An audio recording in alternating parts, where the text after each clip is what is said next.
Bismillahirrahmanirrahim. Assalamualaikum warahmatullahi wabarakatuh. Alhamdulillahi rabbil alamin. Asyhadu an la ilaha illallah al-malikul haqqul mubin. Wa asyhadu anna Muhammadan abduhu wa rasuluhu sayyidul mursalin. Allahumma salli ala sayyidina Muhammadin wa ala alihi wa ashabihi ajma'in, amma ba'du. Pertama-tama dan yang utama, marilah kita memanjatkan puja-puji syukur kehadirat Allah Subhanahu wa ta'ala yang senantiasa memberikan nikmat kepada kita semua, pun termasuk di malam hari ini kita bisa hadir di Masjid Al-Mu'allimin dalam keadaan sehat walafiat. Mari kita syukuri dengan ucapan Alhamdulillahirabbil alamin. Salawat teriring salam senantiasa terlimpah curahkan kepada panutan kita, yakni Nabi Muhammad sallallahu alaihi wasallam, dan juga kepada keluarganya, kepada para sahabatnya, kepada para pengikutnya, serta mudah-mudahan kita tergolong umat beliau kelak di yaumil qiyamah mendapatkan syafaat. Amin ya Allah ya Rabbal alamin. Yang saya hormati Ketua DKM Masjid Al-Mu'allimin, yang saya hormati para wasatid, para sepuh tokoh masyarakat, dan juga para hadirin, adik-adik semuanya yang sama-sama hadir. Teriring doa mudah-mudahan kumpul kita pada malam hari ini mendapatkan ridho dari Allah Subhanahu wa ta'ala. Kumpul kita menjadi wasilah diampuni segala kesalahan-kesalahan kita, diangkat derajat kita, dan tentunya kumpul kita membawa keberkahan buat kita semua. Amin ya Allah ya Rabbal alamin. Bismillahirrahmanirrahim. Ani bin Umar radhiyallahu anhuma, dari Ibnu Umar radhiyallahu anhuma, semoga Allah meridhoi keduanya. Namanya adalah Abdullah bin Umar, Abdullah putra Umar bin Khattab. An Rasulillah sallallahu alaihi wasallam, dari Rasulullah sallallahu alaihi wasallam, qala, beliau telah bersabda, bainama salah satu nafarin yatamasyawna akhadahumul matar ila akhiriha. Bainama salah satu nafarin, suatu ketika ada 3 orang, yatamasyawna, mereka bertiga ini berjalan-jalan, maka tiba-tiba akhadahum, datang atau menimpa kepada mereka apa al-mataru, hujan. Jadi lagi jalan-jalan bertiga, tiba-tiba datang hujan yang begitu deras, sehingga famalu ila gorin fil jabali. Famalu, mereka bertiga berteduh ila gorin, ke dalam goa, fil jabali, yang ada di bawah gunung. Tapi ada sebuah tragedi. Fanhatot ala fammi gorihim sokhratun minal jabali. Tiba-tiba jatuh ala fammi gorihim, pada mulut goa yang mereka ada di dalamnya, apa sokhratun, batu besar, minal jabali, dari atas gunung. Sehingga fa'at baqot alaihim, menutupi batu besar itu alaihim, pada mereka. Nah, jadi ini kisah Nabi Muhammad SAW menceritakan kepada sahabat, ingin menyampaikan sebuah pesan melalui kisah.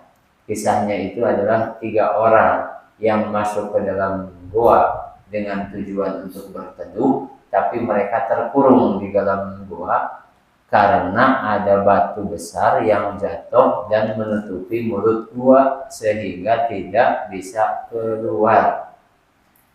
Nah, maka faqala ba'duhum li ba'din, Maka berkatalah siapa ba'duhum, sebagian dari yang 3 orang tadi, li ba'din kepada sebagian lagi. Unduru a'malan amiltumuha lillahi sholihatan fad'ullaha biha. Unduru, coba kalian ingat-ingat deh. A'malan, satu amalan. Amiltumuha, yang kalian mengerjakannya itu lillahi, karena Allah. Coba kamu ingat-ingat punya amalan enggak? Yang mana amalan itu benar-benar murni nih. Dilakukannya itu lillahi ta'ala, karena Allah. Enggak ada kaitannya dengan manusia. Pokoknya lillahi ta'ala. Sholihatan sebagai amal soleh. Tujuannya untuk apa? Mereka mengingat-ingat amal yang dikerjakan lillahi ta'ala. Fad'ullaha biha. Mereka berdoa kepada Allah dengan wasilah itu amal soleh. Nanti ceritanya, hikmahnya akan kita bahas nanti. La'allahu, harapannya mudah-mudahan itu doa yang dipanjatkan kepada Allah melalui wasilah menyebutkan amal soleh lillahi ta'ala, ya berujuha, bisa merenggangkan atau membukakan mulut goa yang terhalang oleh batu yang sangat besar. Nah, maka berdoalah orang yang pertama. Faqala, maka berdoa siapa ahaduhum, orang pertama dari ketiga tadi.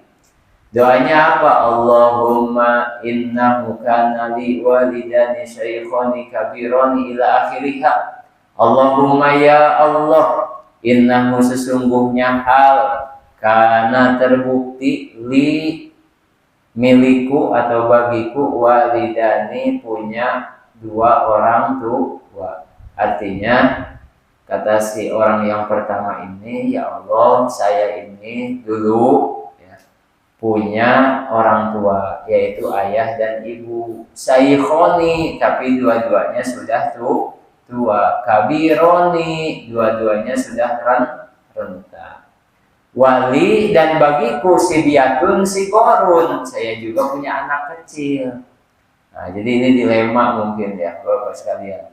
Jadi di sisi lain, si laki-laki yang pertama tadi semasa hidupnya dia punya 2 orang tua yang harus diurus karena orang tuanya sudah sepuh. Sedangkan di sisi lain dia juga sedang punya anak kecil. Nah, sehingga apa? Kuntu ar'a alaihim, maka akulah yang menghidupi mereka. Artinya apa? Yang mengurusi, yang mencari nafkah buat keluarganya. Fa idza ruhtu alaihim, maka apabila selesai mengembala aku alaihim untuk mereka, artinya pekerjaan saya ini adalah mengembala hewan ternak, dan itu kulakukan adalah untuk memenuhi kebutuhan mereka, gitu maksudnya. Fahalabtu, setelah mengembala hewan ternak, yang aku kerjakan adalah fahalabtu, memerah air susu. Nah, maka bada'tu biwalidayya askihima qabla waladi, dan kebiasaan ke aku adalah memulai kepada kedua orang tua, askihima, memberi minum perahan susu tersebut, qabla waladi, sebelum anakku. Bahasa lempengnya, kebiasaan saya dulu setelah selesai mengembala, saya memerah susu, dan yang paling pertama saya kasih minum dari perahan susu tersebut adalah orang tua saya dulu. Kalau udah selesai orang tua, baru pindah ke anak saya. Berarti prioritas utama hidupnya siapa? Orang tua. Nah, kemudian wa innahu na'abi asyajaru fama ataitu hatta amsaitu fa wajadtuhu ma ila akhirih. Nah, pernah suatu ketika itu aku pergi mengembala sambil mencari kayu bakar, tapi jauh. Artinya tempatnya jauh sekali. Sehingga fama ataitu, ketika aku pulang datang ke rumah, hatta amsaitu, aku kemalaman. Artinya kesorean itu udah hampir terlarut malam. Sehingga fawajadtuhuma, aku menemui keduanya, yaitu orang tua, qad nama, ternyata sudah tertidur. Fahalabtu, kemudian aku memerah susu, kama kuntu ahlubu, seperti biasa saya memerah susu. Kemudian pagi itu bil hilabi, saya datang ke tempat pemerahan susu kambing mungkin ya. Fakumtu inda ruhusihima, kemudian aku berdiri di samping kepala kedua orang tua saya. Jadi berdiri si laki-laki yang tadi yang pertama. Nah, kemudian dia itu bingung ngebangunin apa jangan ini. Akrahu, aku tidak menyukai an uqidhuma, untuk membangunkan keduanya. Jadi min naumihima, dari tidur keduanya. Artinya pada saat itu dia agak kemalaman datangnya. Kemudian seperti biasa memerah susu. Kemudian ia bertujuan ingin memberikan pertama kepada kedua orang tuanya. Cuman orang tuanya pada malam itu sudah tertidur. Ya.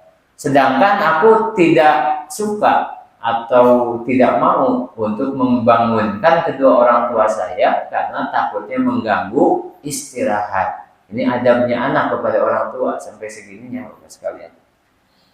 Nah, kemudian wa akrahu an abda'a bisibyati qablahuma, sedangkan aku juga tidak menyukai kalau aku memberikan ya, perahan susu yang pertama itu kepada anak-anak saya qablahuma, sebelum orang tua.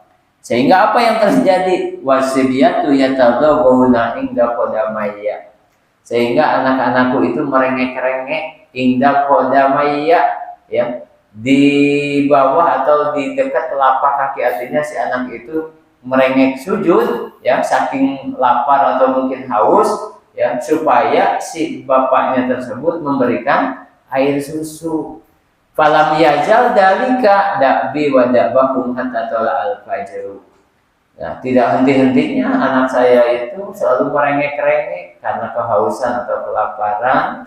Ya, aku melewati itu semua dengan ikhlas hatta tala al-fajr, sampai terbitnya fajar. Artinya apa? Sampai orang tuanya terbangun. Tuh bayangin ya. Anaknya lapar tapi orang tuanya lagi tidur, nggak berani ngebangunin. Padahal kebiasaan dia, amal solehnya, apa-apa makanan prioritasnya bukan keluarga kecilnya dulu, tapi orang tuanya dulu.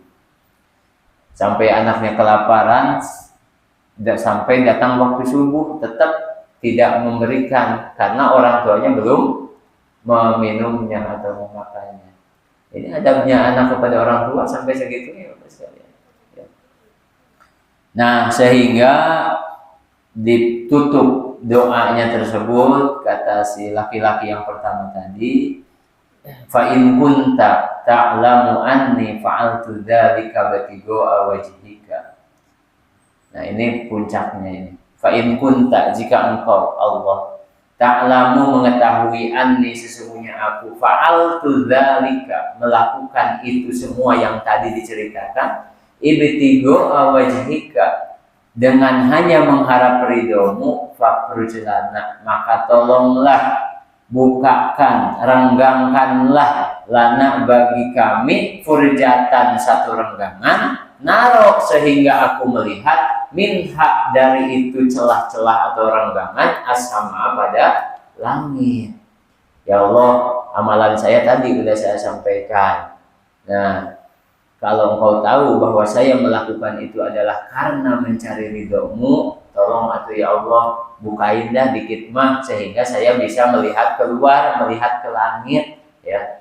Maka apa yang terjadi? Fafarajallahu lahum furjatan hatta yarawna minha as-samaa. Maka Allah merenggangkan lahum, bagi mereka, furjatan, satu renggangan, hatta yarawna minha as-samaa, sehingga mereka sudah mulai bisa melihat langit. Nah, ini adalah keberkahan doanya orang yang berkah hidupnya oleh karena berbuat baik kepada orang tua. Sebenarnya gini Bapak sekalian, poin pentingnya itu adalah ya kalau isi hadisnya betul bahwa kita ini sebagai anak punya kewajiban untuk menjaga kedua orang tua dan memprioritaskan prioritaskan orang tua ya sebelum siapa-siapa, apalagi sebagai laki-laki. Kalau anak laki-laki mah sampai kapanpun adalah milik daripada orang tuanya, Bapak sekalian. Dan banyak kisah-kisah aduan sahabat kepada Rasulullah yang berkaitan dengan orang tua. Dan Rasulullah itu selalu membela orang tua karena memiliki kedudukan yang sangat penting dalam Islam ini. Nah, tapi artinya kita boleh Pak doa sama Allah dengan berwasilah amal soleh. Ya Allah, tadi pagi saya sedekah sekian kepada si fulan. Saya sebenarnya itu mengharap ridho Allah. Lancarkan ya Allah usaha saya. Ya, itu boleh ya. Jadi boleh berwasilah dalam doa kita melalui amal soleh. Nah itu yang pertama ya. Yang kedua jam berapa? Yang kedua waqala asani, dan berdoa siapa asani orang yang kedua. Allahumma innahu kanat li binnatu ammin uhibbuha ka asyaddi ma yuhibbul rijal nisa'i akhirih. Allahumma ya Allah, innahu sesungguhnya hal kanas terbukti li padaku ibnatu ammin, punya anak perempuan paman.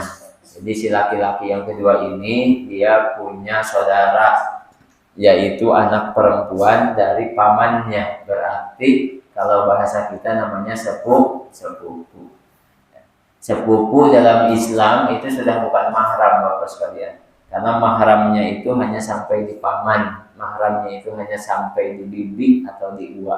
Sedangkan anaknya uwa, anaknya bibi itu sudah bukan mahram.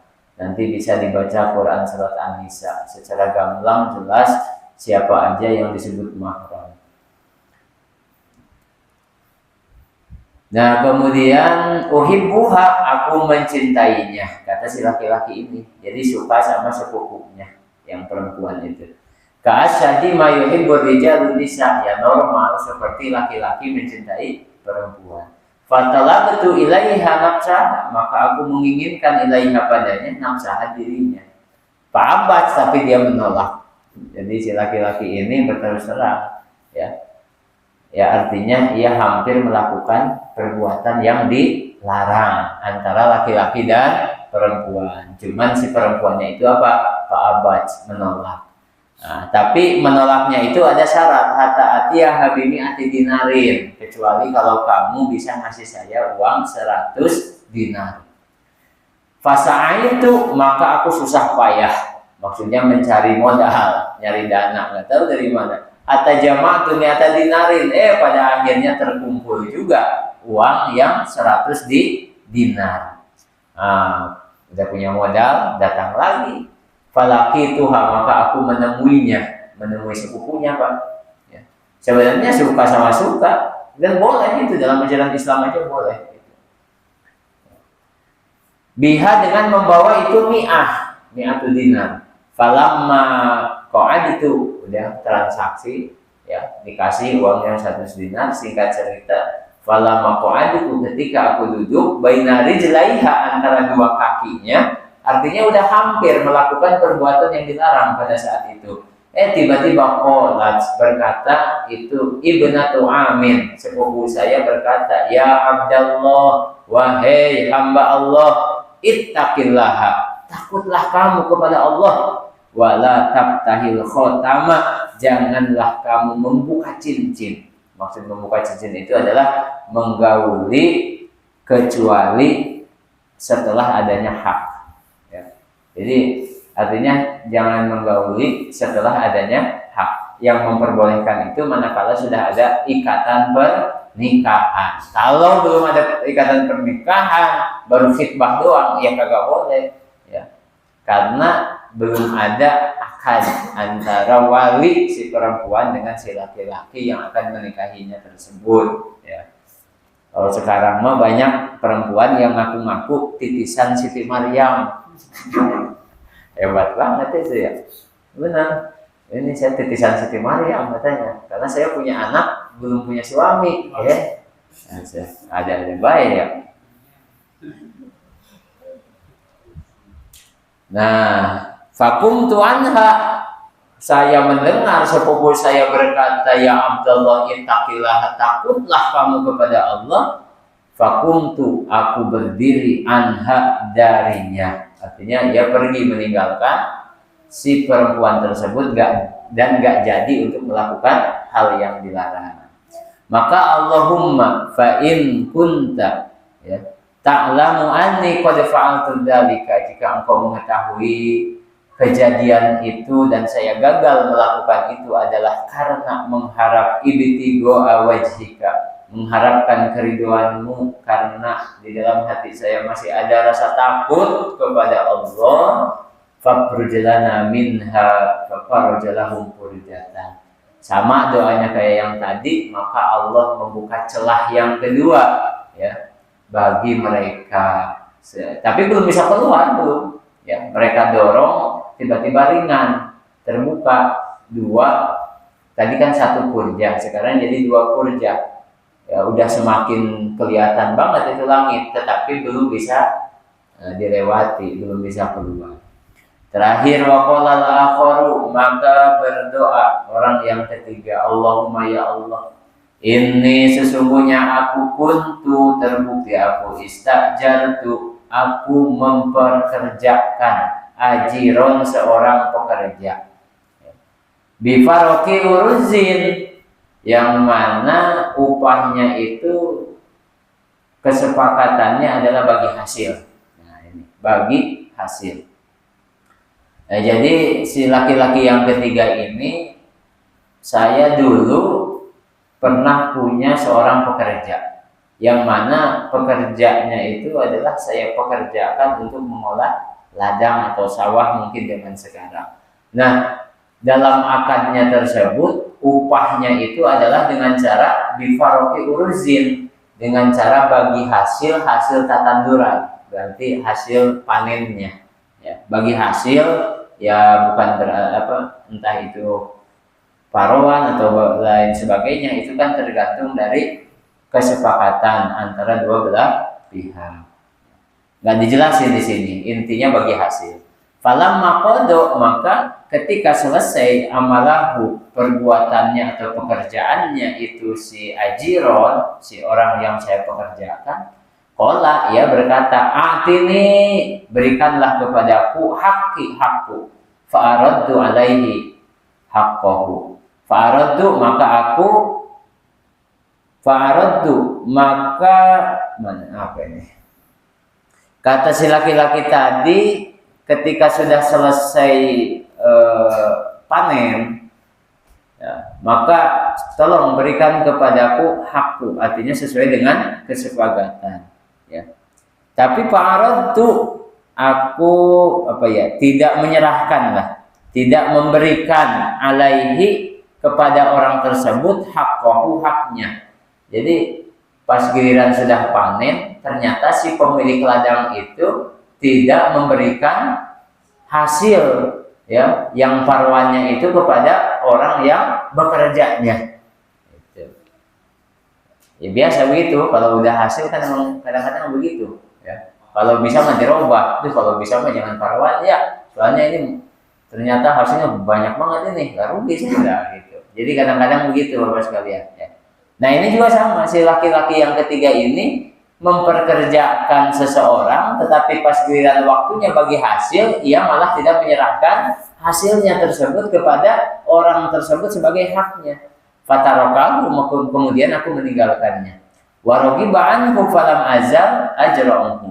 Maka si laki-laki yang tadi ajiron itu, yang seorang pekerja itu, ya udah pergi, artinya tidak mau bekerja lagi di orang tersebut. Kenapa?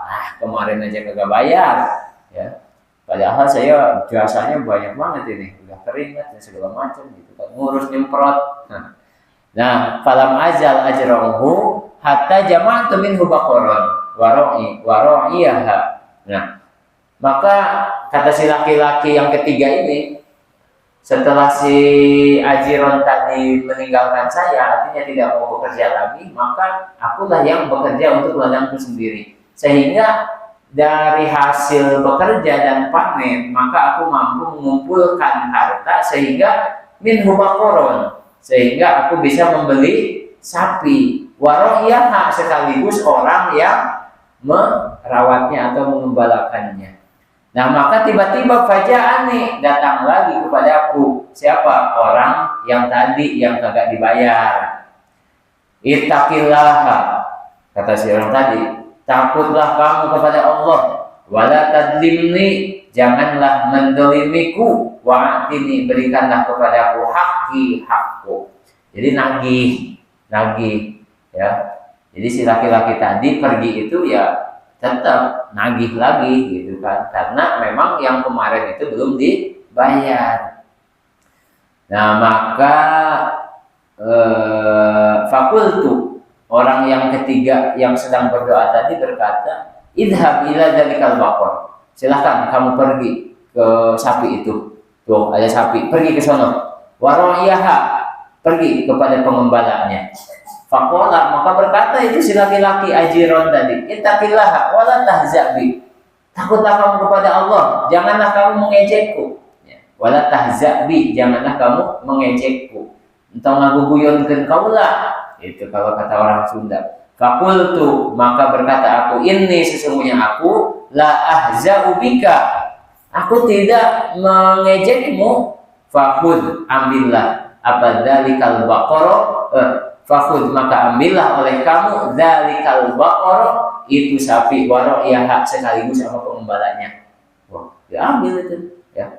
Diserahin si sapi tersebut sama si pengembalanya oleh si orang yang laki-laki ketiga tadi kepada si pekerja yang dulu belum dibayar. Fa akhadahu fantalaqa biha, maka mengambilnya itu si laki-laki Ajiron, fantalaqa biha, dan meninggalkan meninggalkan si laki-laki tadi biha, dengan membawa sapi dan pengembalanya. Artinya gini Bapak sekalian. Jadi kita ini diajarkan sama Nabi, kan ada hadis bahwa kita memberi upah itu sebelum keringat orang yang bekerja itu kering. Cuman kan artinya kembali kepada kesepakatan, karena ada yang memang kontan langsung, ada yang memang seminggu sekali, ada yang memang sebulan sekali sistem gaji, ya itu kan nggak masalah, sesuai dengan kesepakatan antara dua belah pihak. Akan tetapi kalau kita mempekerjakan orang, jangan sampai ada satu waktu, 1 hari, 2 hari yang dia berjasa dalam pekerjaan tetapi kita lupa membayarnya, itu dosa gitu. Nah, ini yang terjadi ya. Nah, sehingga untuk menembus dosanya apa? Semua sapi yang digembala, bahkan termasuk pengembalanya, itu menjadi hak milik si laki-laki yang dulu pernah dipekerjakan yang belum bayar. Padahal sapinya udah gede, mungkin sudah banyak ininya anak-anaknya gitu, tetapi dikasih semua. Kenapa? Karena dengan sebab uang dialah gitu. Dasarnya itu kan uang yang harus dikasih ke orang tersebut, tetapi dia beliin kambing, dia beliin sapi, maka seluruh yang berkembang di situ modalnya satu, yaitu uang yang harusnya dikasih kepada orang yang sudah bekerja tersebut. Maka oleh orang ini dikasih semuanya ya, karena ini adalah uangnya dia.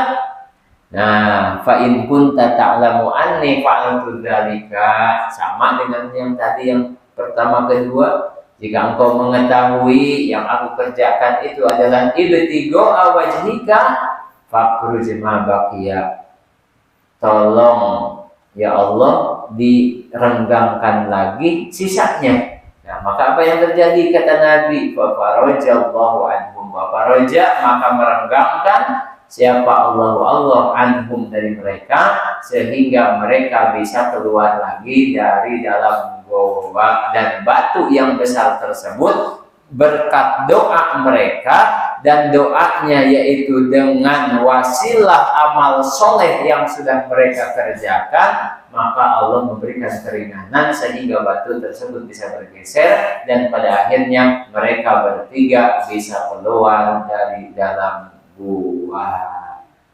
Nah, ini Rawahul Bukhari, hadisnya diriwayatkan oleh Imam Bukhari. Jadi pelajaran pentingnya itu adalah bahwa kita ini harus bakti sama kedua orang tua kita. Yang kedua, kita harus tanamkan muraqabah. Muraqabah itu merasa diawasi oleh Allah sehingga kita mau berdosa tidak ada orang sekalipun, tapi Allah mengetahui kita.